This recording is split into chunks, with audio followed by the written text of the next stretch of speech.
जय हिंद. नमस्कार विद्यार्थी मित्रांनो. मागील व्हिडिओमध्ये आपण एक अत्यंत महत्त्वाची आणि पायाभूत गोष्ट समजून घेतली होती.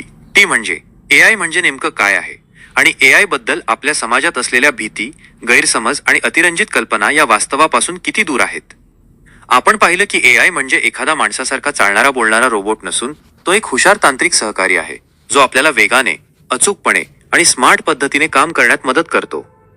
आपण हेही समजून घेतलं की एआय ही काही भविष्यात कधीतरी येणारी गोष्ट नाही, तर तो आधीच आपल्या मोबाईलमध्ये, आपल्या ऑफिसमध्ये, शिक्षणात आणि दैनंदिन आयुष्यात खोलवर रुजलेला आहे. आणि सगळ्यात महत्त्वाचं म्हणजे एआय नोकऱ्या संपवत नाही, तर तो नोकऱ्यांचं स्वरूप बदलतो. आणि जो माणूस काळानुसार स्वतःला बदलायला तयार आहे, त्याच्यासाठी एआय एक सुवर्ण संधी ठरतो. आजच्या या दुसऱ्या व्हिडिओमध्ये आपण एक पाऊल मागे जाऊन एक फार महत्त्वाचा प्रश्न स्वतःला विचारणार आहोत, जो तुमच्यापैकी अनेकांच्या मनात नक्कीच असेल. एआय इतका शक्तिशाली कसा झाला? हा अचानक गेल्या काही वर्षांतच का इतका चर्चेत आला? आणि मुळात या सगळ्याची सुरुवात कधी, कुठे आणि कशी झाली? आजचा हा व्हिडिओ म्हणजे एआयचा संपूर्ण प्रवास आहे. अगदी शून्यापासून सुरू झालेला आणि आजच्या प्रगत तंत्रज्ञानापर्यंत पोहोचलेला हा एक ऐतिहासिक प्रवास. हा व्हिडिओ पूर्ण पाहिल्यानंतर तुम्हाला एआय कडे पाहण्याची दृष्टी पूर्णपणे बदललेली असेल, याची मला खात्री आहे. व्हिडिओ पुढे सुरू करण्याआधी जर तुम्ही टेक्निकल हेल्प डेस्क या आपल्या चॅनलवर नवीन असाल तर चॅनलला आत्ताच सबस्क्राईब करा आणि बेल आयकॉन नक्की दाबा. कारण इथे आपण एआय बद्दल केवळ वरवरची माहिती देत नाही, तर तुमचं भविष्य घडवण्यासाठी आवश्यक असलेली योग्य दिशा आणि तांत्रिक ज्ञान देतो.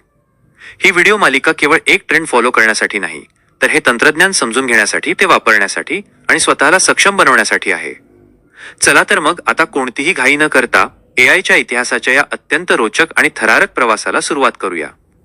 आज आपण एआयचा इतिहास समजून घेणार आहोत, पण काळजी करू नका.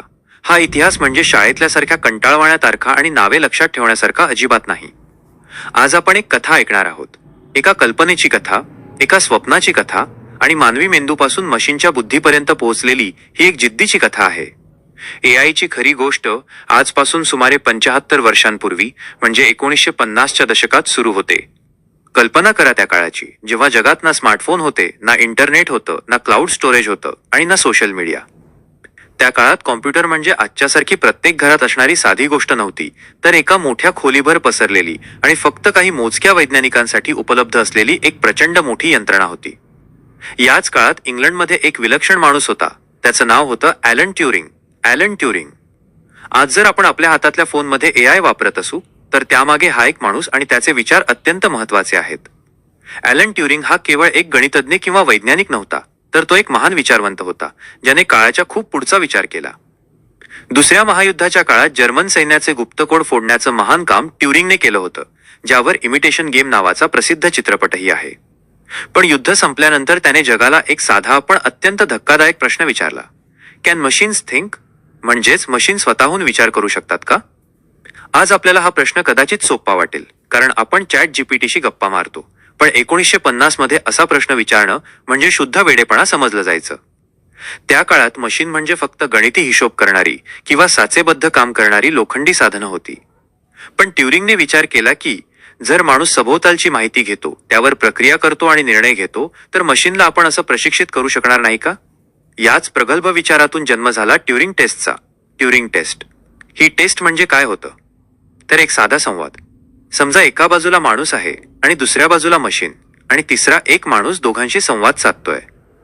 जर मशीनने त्या माणसाशी बोलताना इतकी हुशार उत्तरं दिली की समोरच्या माणसाला हे ओळखताच आलं नाही की तो कोणाशी बोलतोय, मशीनशी की माणसाशी, तर ती मशीन इंटेलिजंट मानली जाईल. ही एआयच्या इतिहासातील पहिली आणि सर्वात मोठी पायाभूत पायरी होती, जिथे मशीनला बुद्धिमत्ता असू शकते यावर शिक्कामोर्तब झालं. यानंतर काळ थोडा पुढे सरकला आणि वर्ष आलं 1956. अमेरिकेतील डार्टमाउथ कॉलेजमध्ये एक ऐतिहासिक परिषद भरली होती. या परिषदेत जॉन मॅककार्थी या तरुण वैज्ञानिकाने पहिल्यांदा आर्टिफिशियल इंटेलिजन्स हा शब्द अधिकृतपणे वापरला आणि इथून या विषयाला एक नाव मिळालं. त्याकाळी वैज्ञानिकांमध्ये प्रचंड उत्साह होता. त्यांना वाटत होतं की जर आपण मशीनला लॉजिक शिकवलं तर अवघ्या 10 ते 15 वर्षांत मशीन माणसासारखी कामं करायला लागतील. पण वास्तव आणि स्वप्न यात खूप मोठं अंतर होतं. सुरुवातीच्या काळातला एआय हा रूल बेस्ड एआय होता. याचा अर्थ असा की मशीनला प्रत्येक गोष्टीसाठी एक नियम लिहून द्यावा लागायचा. उदाहरणार्थ, जर अ झालं तर ब कर, जर हा शब्द आला तर हे उत्तर दे. हे अगदी एखाद्या कडक नियम पुस्तकासारखं होतं, ज्यात लवचिकता नव्हती. मशीनला स्वतःची अक्कल वापरता येत नव्हती. ती फक्त दिलेले नियम पाळत होती. सुरुवातीला हे तंत्रज्ञान बुद्धिबळ खेळण्यासाठी किंवा साधी गणितं सोडवण्यासाठी वापरलं गेलं, पण जसा जगाचा आवाका वाढला तसं हे नियम तोकडे पडू लागले. कारण मानवी आयुष्य आणि भाषा ही केवळ नियमांनी बांधलेली नसते, त्यात भावना असतात, संदर्भ असतात आणि बदल असतात. जेव्हा वैज्ञानिकांना जाणवलं की मशीनला नियम शिकवणं खूप कठीण आहे, तेव्हा लोकांचा या तंत्रज्ञानावरून विश्वास उडू लागला. सरकारने संशोधनासाठी दिलेला पैसा थांबवला, कंपन्यांनी पाठ फिरवली आणि साधारण 1970 ते 1980च्या दरम्यान एक काळ आला ज्याला एआय विंटर असं म्हटलं जातं. हा काळ म्हणजे एआयचा दुष्काळ होता. लोक म्हणू लागले की एआय ही एक फसवी कल्पना आहे, मशीन कधीच हुशार होऊ शकत नाहीत.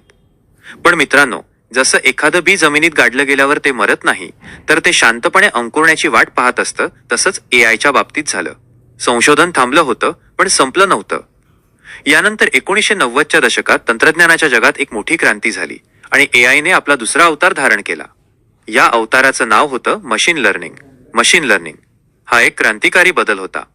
आता वैज्ञानिकांनी विचार केला की मशीनला नियम शिकवण्यापेक्षा आपण तिला अनुभव का देऊ नये. जसं एक लहान मूल आई वडिलांना बघून किंवा चुकांमधून शिकतं, तसंच मशीनला डेटा का देऊ नये. मशीनला लाखो फोटो दाखवले गेले आणि सांगितलं गेलं की हा मांजर आहे आणि हा कुत्रा. मशीनने त्या फोटोंमधील पॅटर्न ओळखायला सुरुवात केली. कुत्र्याचे कान कसे असतात, मांजरीचे डोळे कसे असतात, हे मशीन स्वतःहून शिकू लागली. आता प्रोग्रॅमरला प्रत्येक ओळ लिहिण्याची गरज उरली नव्हती. या मशीन लर्निंगमुळेच आपल्याला ईमेलमध्ये स्पॅम फिल्टर मिळायला लागले, गुगलवर काही सर्च करताना आपल्याला सुचवणी मिळायला लागली. पण तरीही एक अडचण होती. मशीन लर्निंगला खूप मोठ्या प्रमाणावर डेटा लागत होता आणि त्या काळी इंटरनेट तितकं वेगवान नव्हतं. खरा चमत्कार घडला साधारण 2010च्या आसपास, जेव्हा डीप लर्निंग नावाचं तंत्रज्ञान जगासमोर आलं.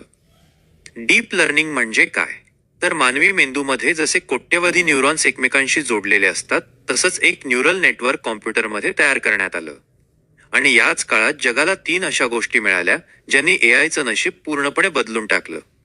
पहिली गोष्ट म्हणजे बिग डेटा. इंटरनेटमुळे जगाकडे माहितीचा महासागर उपलब्ध झाला. दुसरी गोष्ट म्हणजे प्रचंड शक्तिशाली प्रोसेसर्स. आणि तिसरी गोष्ट म्हणजे क्लाउड कॉम्प्युटिंग. या तिन्ही गोष्टींचा जेव्हा संगम झाला, तेव्हा एआयने एक अशी मोठी उडी घेतली जी मानवाच्या कल्पनेपलीकडे होती. 2016 मध्ये गुगलच्या अल्फागो नावाच्या सॉफ्टवेअरने जगातील सर्वात कठीण खेळ समजल्या जाणाऱ्या गोच्या वर्ल्ड चॅम्पियनला हरवलं. हा क्षण जगासाठी एक मोठा धक्का होता, कारण गो हा खेळ बुद्धीपेक्षा इंट्युशन म्हणजे अंतर्ज्ञानावर आधारित होता, जो मशीनकडे नसतो असं मानलं जायचं. पण डीप लर्निंगमुळे मशीनने लाखो चालींचा अभ्यास करून स्वतःची रणनीती तयार केली होती. इथून खऱ्या अर्थाने आजच्या आधुनिक एआय युगाची पहाट झाली. आज आपण जो एआय पाहतो तो कोणताही जादूचा दिवा नाही. तो 70 वर्षांच्या अथक परिश्रमांचा, हजारो वैज्ञानिकांच्या अपयशाचा आणि मानवी जिद्दीचा परिणाम आहे. आजचा एआय शक्तिशाली का आहे? कारण आज त्याच्याकडे वाचण्यासाठी इंटरनेटवरचा सगळा डेटा आहे, ऐकण्यासाठी कोट्यवधी लोकांचे आवाज आहेत आणि पाहण्यासाठी अब्जावधी फोटो आहेत. तुम्ही कधी विचार केलाय का की जेव्हा तुम्ही नेटफ्लिक्सवर एखादा सिनेमा पाहता, तेव्हा पुढचा सिनेमा तो तुमच्या आवडीचाच कसा सुचवतो? किंवा जेव्हा तुम्ही इंस्टाग्रामवर एखादी वस्तू पाहता, तेव्हा फेसबुकवर त्याचीच जाहिरात कशी दिसते? हा सगळा त्याच डेटा आणि पॅटर्नचा खेळ आहे, जो मशीन लर्निंग आणि डीप लर्निंग मधून निर्माण झाला आहे. काही वर्षांपूर्वी भाषांतर करणं म्हणजे एक विनोद असायचा, कारण मशीन शब्दाचे अर्थ लावायची, वाक्याचे नाही. पण आज गुगल ट्रान्सलेट किंवा चॅट जीपीटी केवळ शब्दांचे अर्थ सांगत नाहीत, तर ते तुमच्या भावना आणि संदर्भासहित बोलतात. हे सगळं शक्य झालं कारण आपण मशीनला आता फक्त नियम देत नाही, तर आपण तिला समज द्यायला सुरुवात केली आहे. काही लोक विचारतात की मग एआय भविष्यात माणसाची जागा घेईल का? मित्रांनो, इतिहासाकडे पाहिलं तर लक्षात येईल की प्रत्येक नवीन तंत्रज्ञानाने जुनी कामं सोपी केली आणि नवीन संधी निर्माण केल्या. जेव्हा कॉम्प्युटर आले तेव्हा बँकांमध्ये संप झाले होते की क्लार्कच्या नोकऱ्या जातील. पण आज त्याच कॉम्प्युटरमुळे बँकिंग क्षेत्रात करोडो नवीन नोकऱ्या तयार झाल्या आहेत. एआयचं सुद्धा असंच आहे. तो मानवी बुद्धीला संपवण्यासाठी नाही, तर तिला धार देण्यासाठी आला आहे. हा प्रवास 1950च्या ॲलन ट्युरिंगच्या एका प्रश्नापासून सुरू झाला आणि आज तुमच्या खिशातल्या चॅट जीपीटी पर्यंत येऊन पोहोचला आहे. येणाऱ्या काळात एआय फक्त तुमचं काम सोपं करणार नाही, तर तो तुमची विचार करण्याची पद्धतही बदलेल. आजच्या या व्हिडिओचा उद्देश हाच होता की तुम्हाला या तंत्रज्ञानाचं गांभीर्य आणि त्याचा गौरवशाली इतिहास समजावा. जेव्हा आपण एखाद्या गोष्टीचा इतिहास समजून घेतो तेव्हा त्या गोष्टीबद्दलची आपली भीती कमी होते आणि कुतूहल वाढतं. पुढच्या व्हिडिओमध्ये आपण एक अत्यंत प्रॅक्टिकल आणि महत्त्वाची गोष्ट पाहणार आहोत. AI प्रत्यक्षात आतून काम कसं करतो, डेटा म्हणजे नेमकं काय असतं आणि एखादी मशीन तुमच्याशी माणसासारखं संवाद कशी काय साधू शकते. आणि सर्वात महत्त्वाचं म्हणजे या तंत्रज्ञानाचा वापर करून तुम्ही तुमचं करिअर किंवा व्यवसाय कसा वाढवू शकता. आजचा हा ऐतिहासिक प्रवास तुम्हाला कसा वाटला हे मला कमेंट्समध्ये नक्की सांगा. जर तुमच्या मनात काही शंका असतील तर त्या विचारायला विसरू नका. हा व्हिडिओ तुमच्या मित्रमैत्रिणींना आणि नातेवाईकांना शेअर करा, कारण तंत्रज्ञानाचं हे ज्ञान प्रत्येकापर्यंत पोहोचणं आज काळाची गरज आहे. जाता जाता एवढंच सांगेन, बदल स्वीकारणाराच इतिहास घडवतो आणि आपण सगळे मिळून हा नवा इतिहास घडवणार आहोत. भेटूया पुढच्या व्हिडिओमध्ये. तोपर्यंत विचार करत राहा, प्रश्न विचारत राहा आणि नवनवीन गोष्टी शिकत राहा. जय हिंद, जय महाराष्ट्र.